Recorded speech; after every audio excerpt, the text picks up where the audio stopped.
Құрметті оқушылар, бүгін фигуран ауданы периметріне байланысты практикалық есептерді шығарудың жолын үйретемін. Бірінші сет. Сымнан қабырғасы 16 сантиметрге тең қабырғалы үшбұрыш құрастырылды. Егер осы сымды жазып, одан квадрат жасаса, онда оның ауданы. Балалар білеміз, тең қабырғалы үшбұрыште не дегеніміз? Мынау қабырға 16, мынау қабырға 16, мынау қабырға 16 деген сөз. Осы мынау қандай да бір сымнан жасалған болу керек. Осыны жазба қылып жазатын болсақ, жалпы ұзындығы неше сантиметр болады? Үшеуін қосатын болсақ, 48 сантиметр болады. Енді бізге осы сымды жаздық, квадрат жасайтын болады. Квадрат жасау үшін мынаның квадраттың неше қабырғасы? 4 қабырғасы бар, Значит, 48 4-ке бөлсек, бізде 12-ден болады. Мынау қабырға 12, мынау қабырға 12, мынау қабырға 12, мынау қабырға.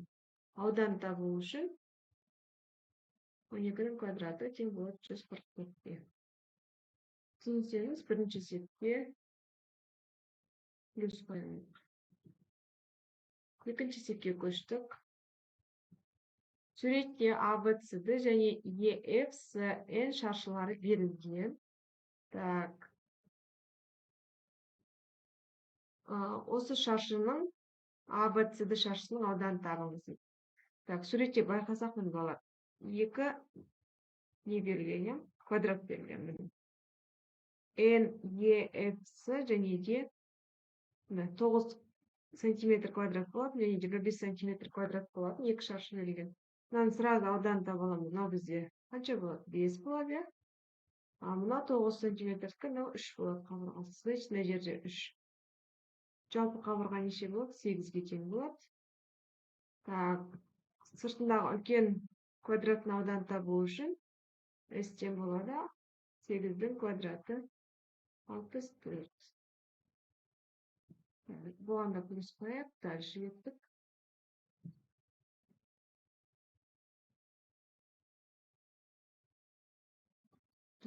Боялған бөліктің ауданын табыңыз. Боялған бөліктің ауданын табу үшін олар бізге жалпы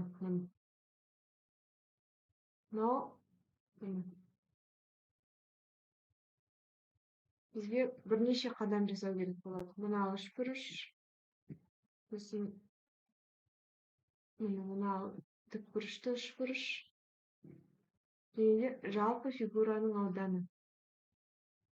Жалпы фигураның ауданының осыны жасылмен жазып қояйын. Жалпы фигураның ауданы міне 2 шаршының квадратына қосындысына тең болады. 10-да 10 квадрат және 6-да 6 квадрат. 10 квадрат қосылған 6-ның квадраты тең болады 100, 100-ге 36 қосамыз 136. Так, енді біз жаңа айтқан, мен сіз көрсеңізші, мынау тікбұрышты үшбұрыштың несін табады? Аудан табу болады. S1 деп қояйын. Так, оны табу үшін мына қабырғасы 10, мына қабырғасы 10. S тең болады. 10-ды 10-ға көбейтіп 2-ге бөлгенге тең, қанша болады? Сонда 50 болады. Кеттік басқа карандаш алайын. Так. Келесі тікбұрышты үшбұрыш. Бұның қабырғасы мына жерде екеуінің қосындысынан тұрады, және де 6, Ол S тең болады. Так. 10-ға 6-ны қосамыз 16. Қосылған. Қосылған емес.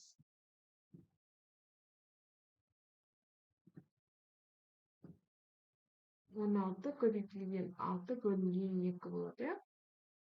Так, 3, 48 болады. Боялған бөліктің ауданын табу үшін енді S2 деп қояйын.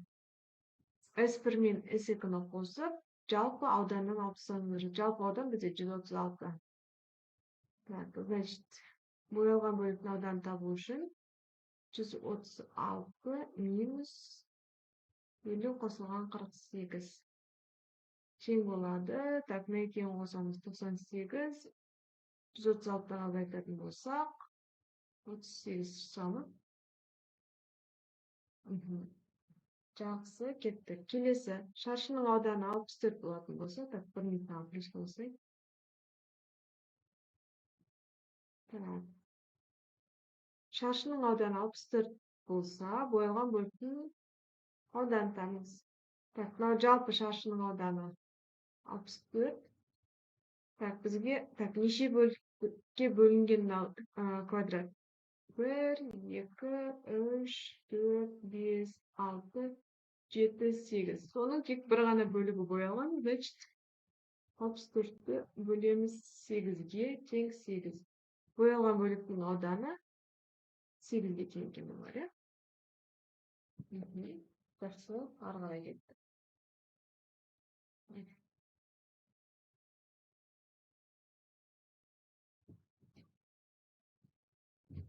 Так.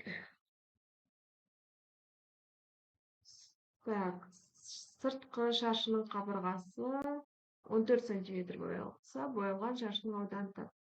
Так, мына квадраттың ауданын бөліп тұрмыз. Так, мына есепті шығару үшін мынаны берілген боялған квадратты да фигураны бүйтіп бөліп тастасақ. Сол кезде бізде теңдей үшбұрыштар пайда болды, иә?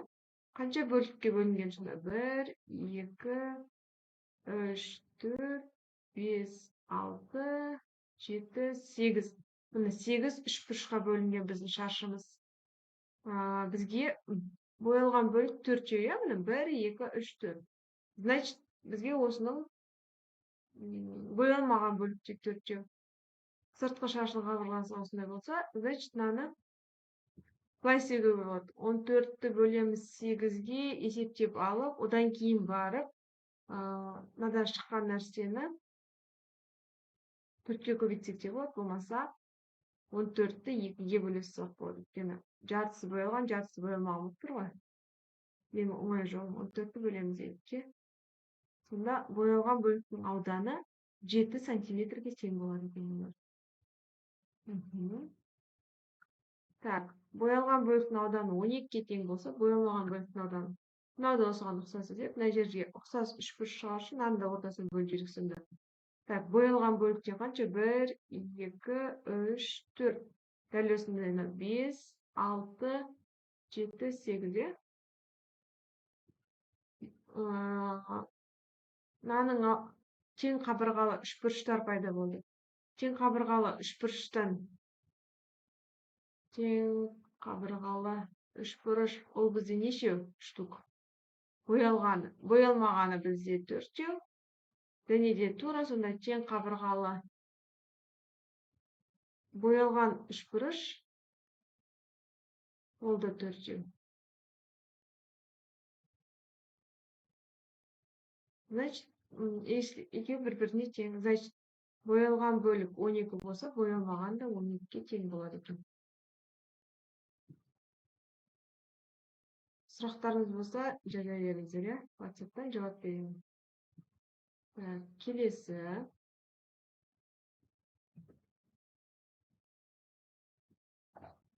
Келесіде жеңілдесіп, суретте берілген фигураның ауданын табыңыз.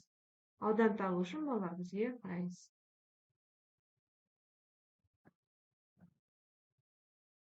Мына фигураны бізге либо шаршыға, либо тікбұрышты үшбұрышқа айландырып алғанымыз ыңғайлырақ болып қалар.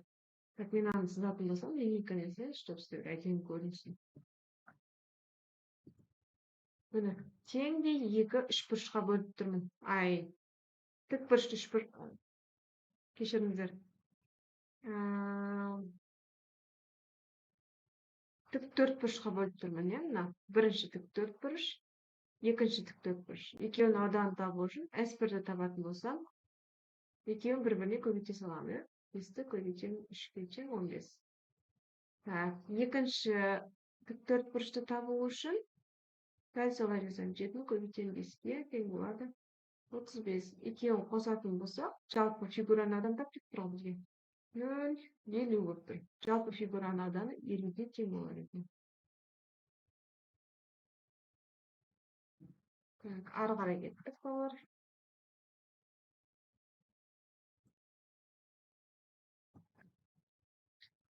Суретте фигураның периметрін табыңыз. Бүкіл барлығын қосып шығу керек сіздерге. Периметр деген мына қабырғаның бәрін қосындысына тең. Тиімді тәсілмен қосатын болсақ, 15-ке 15 30, так, 30-ға 20-ны 50, 60, так, қосақ 30, қосылған 20, қосылған 20, қосылған 17, тең болады 70, 87 болады. Так, плюс қояйық велосипедке, дальше кеттік. АБСД шаршының қабырғасы 12 сантиметр. Так. ЕА, АФ ол 4 сантиметрге тең. Бойылған бөліктің ауданын табыңыз. Так, бойылған бөліктің ауданын табу үшін бізге жалпы шаршының ауданын табу керек. Шаршының ауданы жалпы S-тен 12-нің квадраты ол тең 144.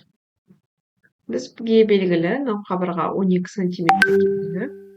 Және де мынау АФ бізде 4 сантиметр, және АЕ мына жерде 4 сантиметр. Яғни қалған бөлігі 8-ге тең екені белгілі. Сол кезде бізде пайда болған мынау тікбұрышты үшбұрыштың ауданын табу керек. Тікбұрышты үшбұрыштың ауданын табу үшін S1 деп қояйын. Не істейміз? Ені мен қабырғасын көбейтіп бөлеміз 2-ге. Так, 4, 48 болады. Дәл сондай бізде келесі үшбұрыш. Оның да бір қабырғасы 12-ге тең, және екінші қабырғасы 8-ге тең. Дәл S2 ол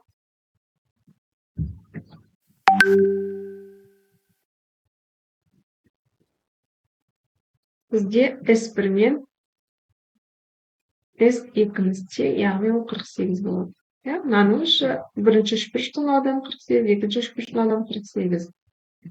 Сонда не істейміз ары қарай? Мына бойылған бөліктің ауданын табу үшін мына екеуін қосып, екі үшбұрышты қосып, мына трапецияның болмаса бір төртбұрыштың ауданын табайық. Значит, S бойылған бөлік, бой деп қояйын, 144 минус 48 қосылған 48. Так, есептесек, 96-та 48 шығамын. Жақсы, ары қарай. Үшбұрыштардан құралған жұлдыздың периметрі 48 сантиметр болса, штрихталған фигураның периметрін табайық. Жалпы мынаның периметрін табайық жұмыс үшін. 1, 2, 3, 4, 5, 6, 7, 8, 9, 10, 11, 12. 12 қабырғасы бар екен. Яғни 48-ді бөлеміз 12-ге. Тең болады. Қанша болады бізде? 4 болады. Значит, мынау бізде тең қабырғалы үшбұрыш екені көрініп тұр. Значит, бізге мынаны табу керек. Штрихталған бөліктің периметрін тапты тұр. Одан бізде 6 екен. Значит, 4-ті көбейтеміз 6-ға тең болады. 24 плюс, мынаған да плюс қойып. Ары қарай кеттік. Егер фигураның периметрі 32 сантиметр екендігі белгілі болса, онда бойылған фигураның ауданын табыңыз. Так, дәл сондай бағанағыдай сызып алайық. Қанша бөлігі бойылған, қанша қабырғасы? 1, 2, 3, 4, 5, 6, 7, 8, 9, 10, 11, 12, 13, 14, 15, 16. Значит, 32-ні бөлеміз 16-ға. Тең болады 2, я? Периметр екендігі белгілі болса, боялған фигура. Значит, мына қабырға қаншаға тең? 2-ден 4-ке тең, иә? Боялған бөлігі. Егер 4-ке тең. Значит, S тең болады. 4 квадрат. Ол 16-ға тең болады екен. Плюс қойылған рұқсат. Ары қарай кеттік. Ары қарай. Егер боялмаған бөлік ауданы, жалпы фигура ауданының қатынасы Y болса. Егер боялмаған бөлік, біреу, екеу, үшеу, жалпы бесеу бізде, 4, 5 жасайын. Жалпы бізде 5 бөлік бар. Соның 3 бөлігі боялмаған. 5-тен 3 бөлік болады, иә? Жалпы фигураның ауданына қатынасы, боялмаған бөлік ауданының жалпы фигураның ауданына қатынасы Y, мынау Y-ке тең дейді. Енді 1 плюс Y неге тең дейді? 1 плюс Y неге тең? Значит, мынау 5-тен 3-ке 1-ді қос дейді. Қосатын болсақ, ортақ бөлім 5, маған 5-тен береміз. Немесе 5-тен 5 деп алсақ та болады, сонда 5-тен 8 болады. 1 плюс Y қосылған тең. Немесе 1,6 тең 1 плюс Y-ке тең. Жауабы осы болады екен. Сұрақ болса, WhatsApp-қа айта беріңіз, иә? Ары қарай кеттік. Мына есеп толық көрінбей қалыпты. Так. Кеттік ендеше. Көрінетін болса, көпбұрыш тәрізді алаңның периметрі 28 метр, көпбұрыштың барлық қабырғалары тең және барлық бұрыштары тік болса, оның ауданын табыңыз. Бізде көпбұрыш тәрізді алаңның периметрі берілген 28 метр. Оның бір қабырғасының ұзындығын табуға болады біз бірінші. Оның ұзындығын табу үшін не істейміз? Мынау 1, 2 санап шығамыз. 4, 5, 6, 7, 8, 9, 10, 11, 12, 13, 14, 15, 16, 17, 18, 19, 20, 21, 22, 23, 24, 25, 26, 27, 28. 28 шыққан екен, иә? Яғни 28-ді бөлеміз 28-ге. Мында 1 метр. Әр мынау бір бөлік 1 метрге тең екен. Енді бізге мынаның ауданын табу керек. Ауданын табу үшін мынаны қосымша бөлікше қосайық та.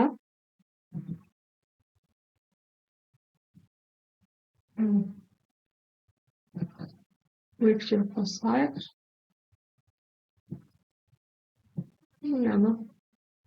Бізде мынаға алсақ қанша?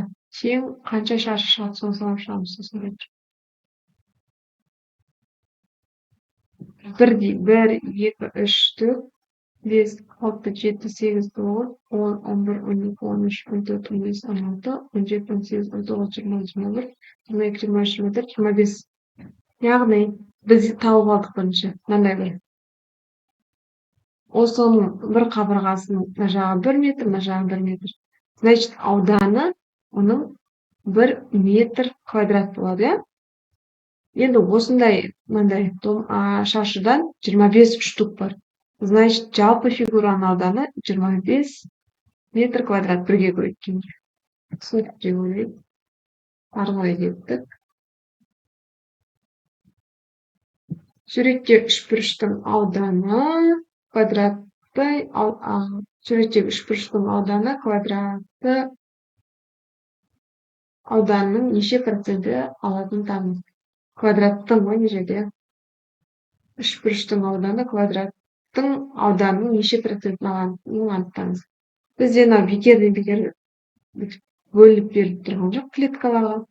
Мұнда неше штук? 1, 2, 3, 4, 5, 6, 7, 8. Значит, мынаны 8 сантиметр деп алайық. Мына жағы да 8 сантиметр. Жалпы А, Б, С, Д, С A, B, C, D'nің ауданы бізде 64 болады, 64. Енді ал мына бір үшбұрышты. В, Д, С деген үшбұрыш, тікбұрышты үшбұрыш. Оны анықтайтын болсақ, S, В, Д, С дейтін болсақ, оның ауданы 8-ді 8-ге көбейтіп 2-ге бөлген 2, иә? 64, 34 бөлсем 32. Так, дальше бізге басқа үшбұрыштың ауданын табу керек. Тағы да тікбұрышты үшбұрыш міне. А, Б, Е. А, В, Е үшбұрышының ауданы, так, оның мына қабырғасы бізді 8-ге төмен белгілі. А, Е қабырғасы, так, 1, 2, 3, 4, 4-ке тең. Так, 32, 8 көбейтілген 4, бөлінген 2 тең болады. 32, 12 бөлсек 16. Енді мына боялған бөліктің ауданын табу үшін біз жалпы шаршының ауданын таптық 64. Мынау S VD-сі мен S ABE-нің аудандарын білеміз, яғни жалпы үшбұрыштан соларды алып тастаймыз, яғни 64 минус 32 минус 16 тең 16. Бұл барлық үшбұрыштың боялған бөлігін алып тұр. Так, енді неше процентін анықтау үшін жалпы бізде 64-тің 16 көбейтеміз 100-ге, сол кезде неше пайызын алып тұрғанын анықтаймыз. Так, мынаған бірден, мынаған бөлсем, 100-ді 4-ге бөлсек, 25%-ін алып тұр екен. Жауап 25%. Ары қарай кеттік. Төртбұрыштың ұзындығын 20%-ке кемітіп, енін 60%-ға кемітсе, ауданы қалай өзгереді? Так, мынадай есеп берілсе, так, төртбұрыштың ұзындығын 100% деп алайық. 100%-дің 20%-ке кемітсе сақ 80% қалады, немесе ол 0,8-ге тең. Енін 100% азайтам 60%-ке кемітпейік, сонда ол 40% болады. Сонда ол бізде 0,04-ге тең. Қалай өзгеретінін анықтау үшін 0,8-ді 0,04-ге көбейтсек, 0,32.